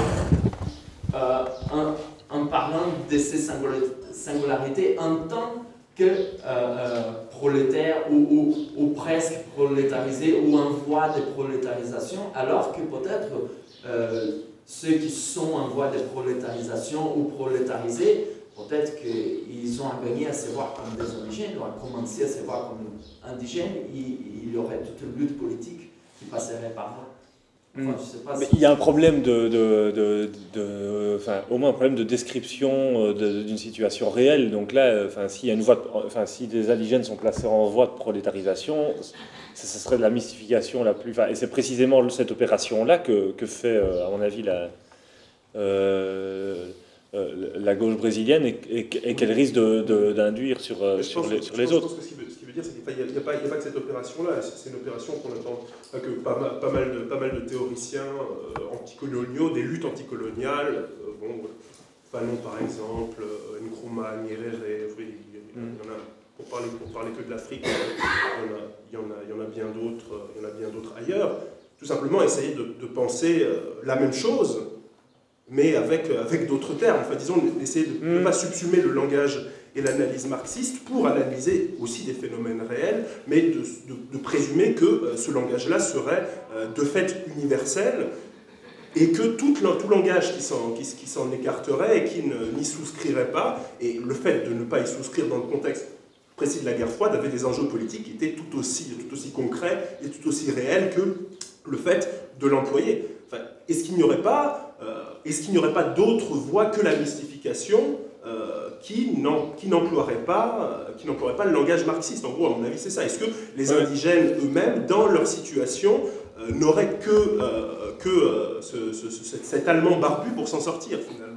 Non, bien sûr, mais il y a deux choses. Non, mais il ne s'agit pas de dire qu'il y a... Je pense que c'est ça qu'il voulait dire. Non, mais c'est vrai, mais il y a quand même deux plans. Il y a le plan de l'analyse de la situation, Et le langage informatique n'est pas seul, mais il est quand même vachement important. Ça ne veut pas dire qu'on doit tout y réduire, mais il décrit quand même une situation réelle. Moi-même, je suis Oui, non, non. d'accord avec ça. Non, mais il y a un autre plan qui est celui dont tu parles, qui est la lutte politique.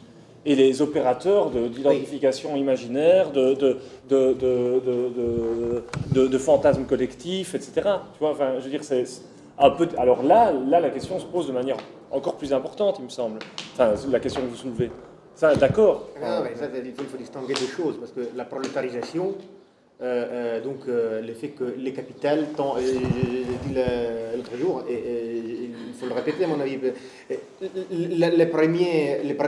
la première production, la production principale que le capitalisme réalise est la production d'un prolétariat.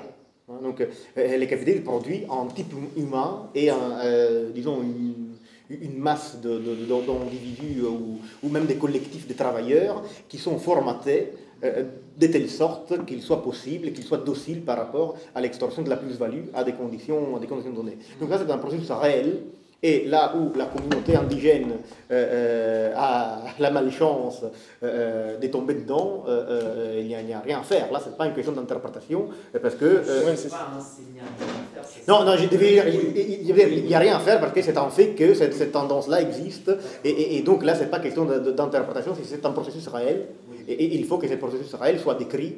Ça ne veut pas dire que c'est le seul processus réel en cours. Ça ne veut pas dire que ça doit être le seul... Ouais. Et puis, il y a évidemment, précisément, parce qu'après, il y a ce qu'on appelle la lutte des classes comme stratégie politique désexploitée, déprolétarisée, qui se dresse contre, précisément, ce processus-là, précisément contre la tendance à leur réduction au prolétariat. Alors là, effectivement... C'est là que la question se pose. C'est à ce niveau-là qu'il se pose les problèmes de quelle forme idéologique, quelle forme de discours, quelle forme de communauté, quelle forme d'identité peuvent être mobilisées, peuvent opposer une résistance, peuvent fournir une alternative au processus de la prolétarisation. Mais le processus de la prolétarisation, s'il a commencé, il faut savoir qu'il existe. On ne peut pas... Je pense que le problème se pose avant. Il faut d'abord poser le problème de savoir si, par exemple, le travail forcé entériné par le droit colonial est un processus de prolétarisation ou pas. Il me semble que ça, c'est déjà une situation qui est assez inédite dans ces conditions-là. Et le fait d'en parler en termes de prolétarisation est déjà problématique en soi. Là-dessus, j'ai pas moi-même de position, mais le simple fait de décrire la situation coloniale en termes de prolétarisation sans prendre en compte certains facteurs extrêmement spécifiques de ce système d'exploitation précis est déjà en soi une opération qui ne va pas de soi. C'est vrai. C'est vrai, mais là, on ne parlait pas exactement d'un...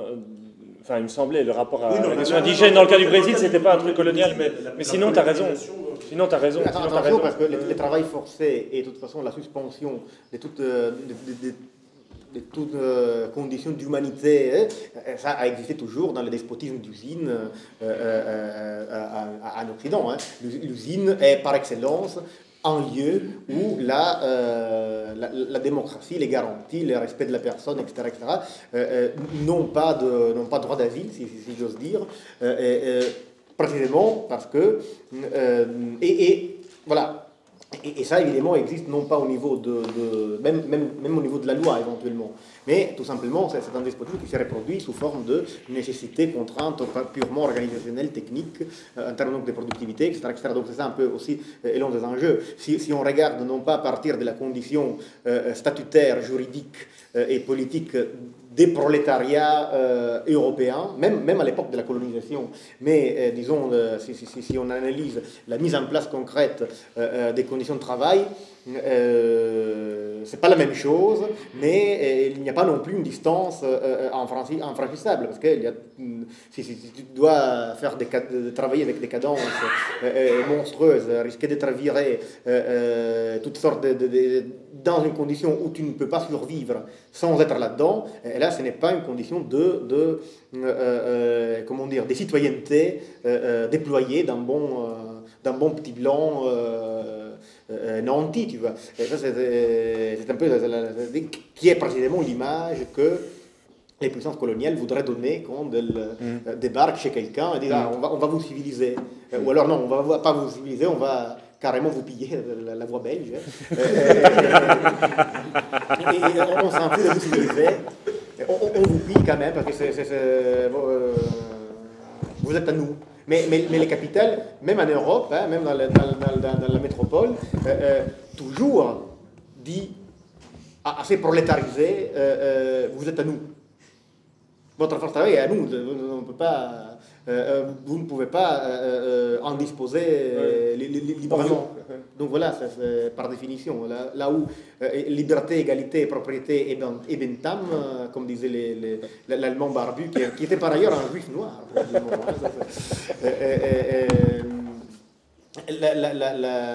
Là où tout ça s'arrête, il y a toutes les formes, avec plus ou moins d'intensité selon les époques, ça c'est vrai. Mais l'histoire du 19e siècle est ponctuée, et du 20e est ponctuée par des massacres des populations ouvrières révoltées ou par simple épuisement intensif des conditions de vie de la force de travail. Donc, je suis pour la spécificité coloniale, c'est pas la même chose. Mais à mon avis, ça ne passe pas forcément uniquement pour une différence en termes de travail forcé contre conditions d'une classe ouvrière légale, finalement. La classe ouvrière n'a jamais été, dans son histoire, entièrement légale. On n'a jamais eu une situation de pleine et parfaite égalité citoyenne, qui est par ailleurs un concept assez mystifiant en général. Voilà, donc c'est fait pour ne pas exister dans la réalité. En plus, je trouverais ça vraiment dommage d'opposer les deux, bien qu'il y ait en même temps la spécificité de chacune des oppressions, et comme on pourrait en plus se développer sur d'autres questions, la question de l'oppression des femmes, etc. etc. Parce que justement, les rares, si on constate toutes les fois où les révolutions ont échoué, moi j'ai un peu l'impression, c'est justement la séparation des deux. Par exemple, on voit que tout processus colonial français, moi je crois que le français, c'est toujours après une défaite ouvrière, 1830, 1848, 1870, etc. À chaque fois que la bourgeoisie écrase le prolétariat, elle en profite pour plus coloniser à l'extérieur, car elle a besoin de coloniser encore plus l'Afrique pour tenir son prolétariat chez lui. Et inversement, tous les moments où il aurait pu se passer quelque chose, on se demande si justement il ne fallait pas une tactique entre le centre et la périphérie, parce que le pouvoir qu'a peut avoir la bourgeoisie et la classe dominante centrale, c'est toujours le fait d'opposer une partie de ses dominés contre l'autre partie des dominés. Alors, à l'échelle, par exemple, de la France, dans la commune, il s'est envoyé des paysans bretons, à l'époque quasiment analphabètes, en française en tout cas, en leur disant ce sont des pillards, des machins, etc., et les faire tuer les ouvriers. De même avec les engagés forcés marocains contre les anarchistes espagnols, etc., etc., alors que les communards avaient essayé, eux, de faire une conception de la commune, donc révolution universelle des communes, mais des communes notamment un lien entre Paris, Marseille et Alger. Et alors là, s'il y avait eu une commune, trois communes en même temps, Paris, Marseille et Alger, c'est-à-dire tout le système défensif de la bourgeoisie était à ce moment-là caduque au moins pour un certain temps, l'histoire aurait pris une autre forme. Et justement, dans un contexte un peu plus récent, à Toulouse, on a été quand même assez occupé par le printemps arabe, la grande communauté d'origine maghrébine qui a à Toulouse, et notamment, beaucoup de Tunisiens, mais dans lesquels sont engagés pas mal de militants de peu près toutes les gens les Toulousains de tout le Maghreb, et notamment pas mal de Kabyles, et aussi de berbéristes marocains, pour revenir un peu sur la question de minorité nationale. Et le principal chose qu'ils ont essayé de faire, et ils ne sont pas arrivés, parce qu'évidemment toutes les bureaucraties socialistes et communistes ont tout fait pour que ça n'arrive pas, c'est arrivé à faire des comités de liaison entre le Maghreb et les immigrés en France. Et là, ça aurait eu une toute autre chose. D'autant plus que là, c'est pas une sorte de solidarité abstraite, d'internationalisme pieux qu'on a souvent. Bon, vaut mieux être pas nationalisme que contre, mais qui soit assez inefficace. Là, par exemple, c'était des gens qui avaient été des militants, par exemple, des mouvements de 2001 en Kabylie, qui connaissaient aussi, connaissait tous les exilés des mouvements berbéristes marocains et qui était aussi proche de pas mal de gens de l'extrême gauche tunisienne exilés en France, et qui, leur internationalisme, c'était avec leurs cousins. Donc là, en plus, il y a une sorte de continuité dans cette idée-là. Ils avaient c'est pas, tiens, je vais aller me balader dans ce magnifique pays d'Amérique latine pour être solidaire avec ces gens-là, que j'ai jamais vu. Là, c'est une solidarité transnationale pour des gens qui subissent une oppression qui est du caractère transnational lui-même, quoi. Néocolonialisme au niveau de la Méditerranée et exclusion dans les pays du Nord. Donc là, la question de l'unité de cette unité-là, sans être spécialiste de stratégie, j'ai l'impression que si on ne commence pas déjà à bosser sur des trucs comme ça, pas grand-chose arrivera dans les il aurait été un problème. Et puis, à ce propos, hein, pour voir un peu comment les choses entre la métropole et les colonies s'articulent ou ne s'articulent pas, un exemple un peu reculé, je pourrais pour dire que me convient assez peu l'usage dont je comprends bien les enjeux, mais qui me semble une idiosyncrasie insuffisamment partagée, à mon sens. L'usage du terme jacobinisme comme synonyme d'un État centralisateur moderne, donc à faire du jacobinisme finalement, l'écraser sur l'existence des fantasmes des chevènements. Voilà. Ça, à mon avis, si on continue comme ça, on finira par croire que le socialisme est Mélenchon. Hein. Les jacobinismes historiquement qui a existé en tant que séquence interne, ou de façon programme politique qui s'articule à l'intérieur de la Révolution française, a joué un rôle d'inspiration et même de légitimation de la Révolution de Toussaint l'ouverture, hein, les Jacobins noirs. Et puis on sait plus ou moins que les lobbies coloniales en France a joué un rôle dans les complots de Thermidor, hein, pour faire chuter Robespierre, qui était critique, voire contraire, à garder des colonies, dans la mesure où les colonies et les pratiques d'esclavage étaient contradictoires par rapport à l'idéologie jacobine en tant que telle. Donc voilà, il y a un peu, c'est juste une question de plaider pour une charité herméneutique supérieure à l'égard des Jacobins, qui était à mon avis des grands bonhommes. C'est Robespierre qui a fait plier Moreau de Saint-Méry et qui a formulé la première abolition de l'esclavage. Et la deuxième, par contre, celle de 1848, je crois, la seconde abolition, précisément pendant la période tocquevillienne. Et d'ailleurs, c'est Tocqueville, notre national-libéral préféré, qui a théorisé l'idée, et qui a d'ailleurs été mise en place, comment est-ce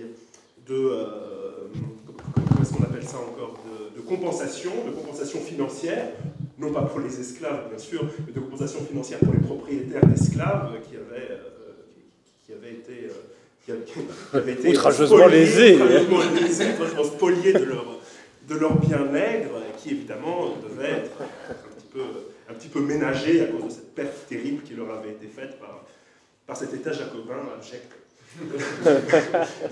Et pour enchaîner sur la difficulté donc à articuler, il faut savoir que la révolution haïtienne de Toussaint l'ouverture était quelque chose de très médité par toute une série d'écrivains. C'est quelque chose qui est présent dans la mémoire des luttes du mouvement communiste du XXe siècle, et notamment en RDA.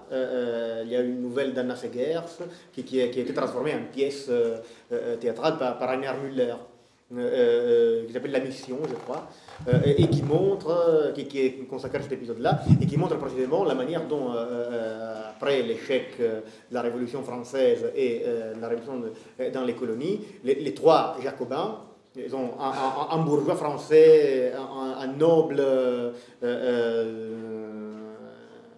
qui partage les idéaux des Lumières, et un ancien esclave. Évidemment, chacun disons, se divise, hein, au sens que d'abord chacun se divise en deux, dans ses identités politiques et sociales différentes, et puis chacun va à l'encontre de son destin. Les Jacobins meurent, misérables et exilés, l'esclave est exécuté, l'esclave noir est exécuté, et l'aristocrate progressiste rentre en France, participer et garde ses propriétés. Voilà. Donc c'est une allégorie, une image des difficultés de tenir ensemble tout ce qu'on vient de dire. J'entends bien la charité herméneutique pour le jacobinisme, enfin, que je partage. En même temps, attention, enfin, par exemple, quelqu'un comme Toussaint Louverture, c'est pas du tout. Enfin, je trouve qu'il est assez symbolique justement du jacobinisme dans toutes ses contradictions. Donc, à la fois l'universalisme, voilà, etc. Et en même temps, la fin de la trajectoire politique de Toussaint Louverture, elle est aussi révélatrice de la dimension la plus proprement dominatrice qui est contenue aussi dans le projet politique du jacobinisme. Donc, voilà.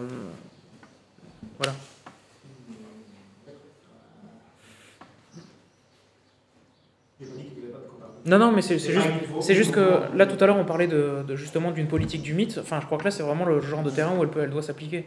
C'est-à-dire il y a des figures qui sont nécessairement à démythifier, et il y en a d'autres par contre qui sont peut-être à revaloriser en tant que mythe en étant conscient de leur contenu social et politique, quoi. C'est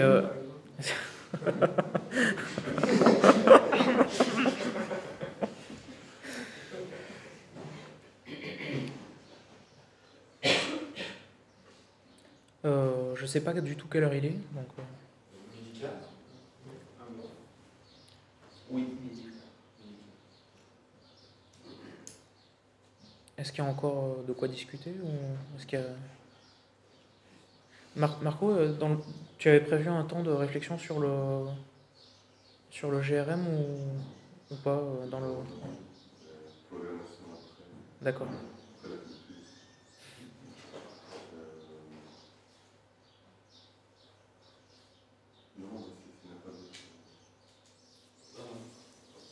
Vraiment un dernier mot, et j'arrive. Juste pour dire, c'était très vite cette discussion parce que ça m'a permis vraiment de problématiser certaines choses. Et une des choses qui me semble importante, c'est dans cette question de la prolétarisation des luttes qui passent par des situations matérielles. Je pense à un commentaire que Vivero de Castro, plutôt une reprise qu'il fait de Marshall Salins, qui disait l'économie, la genèse de l'économie, c'est l'économie de la genèse, du Genesis, pardon. La genèse de l'économie, c'est l'économie du Genesis. Parce qu'à chaque fois qu'on parle de prolétarisation et justement quand on fait que la lutte politique passe par le problème de la lutte des classes, tel comme je l'interprétais, peut-être que maintenant, voilà, avec la discussion, il faut que je revoie aussi ces concepts de lutte des classes, elle passe toujours par cette opération qui consiste à penser le problème économique à partir d'un manque. C'est pourquoi on mobilise tout un discours de la productivité, de la production, c'est-à-dire comment on convertit un indigène par cette médiation, comment on appelait ces prêtres qui allaient en Amérique convertir les indigènes, non, c'est un nom spécifique. Bon, les missionnaires qui allaient là-bas pour faire cette conversion, c'est toujours mettre les manques dans l'esprit, disons, à partir des pratiques concrètes, alors qu'ils sont dans une nature abondante où rien ne manque, ils disent voilà, il y a un manque spirituel, et à partir de ce moment-là, on est pauvre en être déjà. Et il y a toute une possibilité, une voie politique ouverte pour les insérer ou les intégrer, etc. Et il me semble que la lutte politique, je ne sais pas, ce qui me dérange dans les problèmes des luttes des classes, quand on parle de lutte politique en termes de lutte des classes, c'est qu'on présuppose toujours cette espèce de ces vocabulaires de l'économie qui présuppose toujours ou a comme métaphysique implicite une économie du génésis, c'est-à-dire du manque.